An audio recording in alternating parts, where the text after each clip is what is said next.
everyone, welcome back to Python Code Nemesis. In today's video, we'll be looking at raw SQL queries in Python, performance, advantages, challenges, and SQL injection prevention. Let's get started.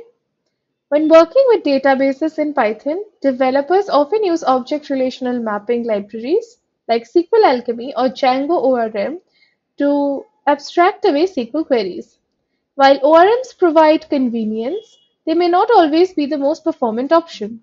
Raw SQL queries written directly in your code can sometimes outperform ORMs.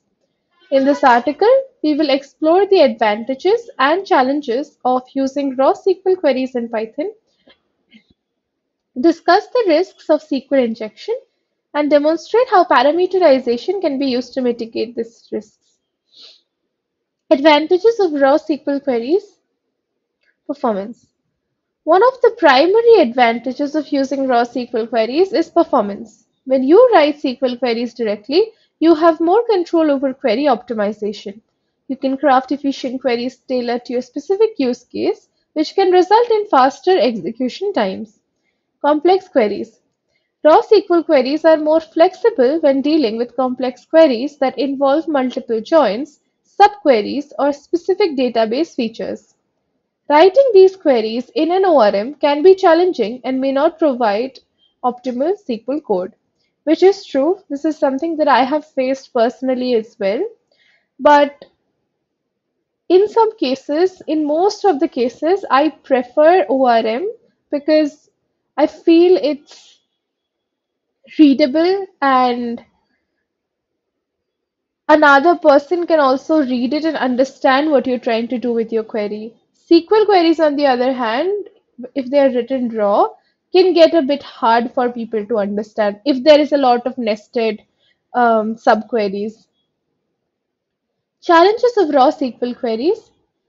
The first is portability. Raw SQL queries are database specific. If you switch databases or need to support multiple database engines, you'll have to write and maintain different SQL queries for each, which can be a tedious task. An example of this is SQLAlchemy can work as an ORM for both SQLite and Postgres. So let's say your production database is a Postgres DB and you want to have in-memory tests written in SQLite so that they run faster and a developer can develop faster and debug and write tests faster. So you can use SQLAlchemy to work with both SQLite and Postgres, and you don't need to change the query. SQLAlchemy will do the underlying work in that. So that is something which SQLAlchemy is really good for. Readability and maintainability. Raw SQL queries can be less readable and harder to maintain than ORM-based code. They mix SQL code with Python code, which might make your code base a little less maintainable in the long run. Security risks. Raw SQL queries are more susceptible to SQL injection attacks, a serious security risk.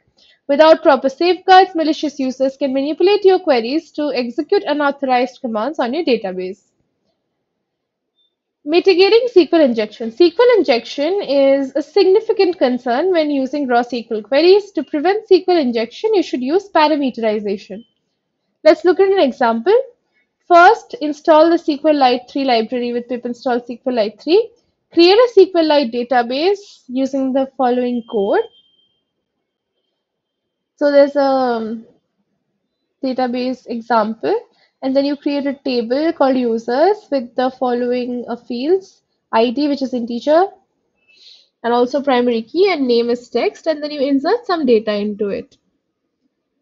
Now you will execute a parameterized query. So you're doing a select star from users where name equals question mark, and in this question mark, the name parameter will be inserted. So whatever you put it in, so get user by name, it gives this. If you just had like allowed them to pass a complete SQL query, anyone can do a select star on the whole database and get all the data.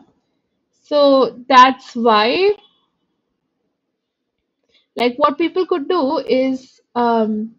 usually do is that select star from users when name equals 1. So if this wasn't there and you could put in the where clause here, then a lot of people pass true or 1 equals 1.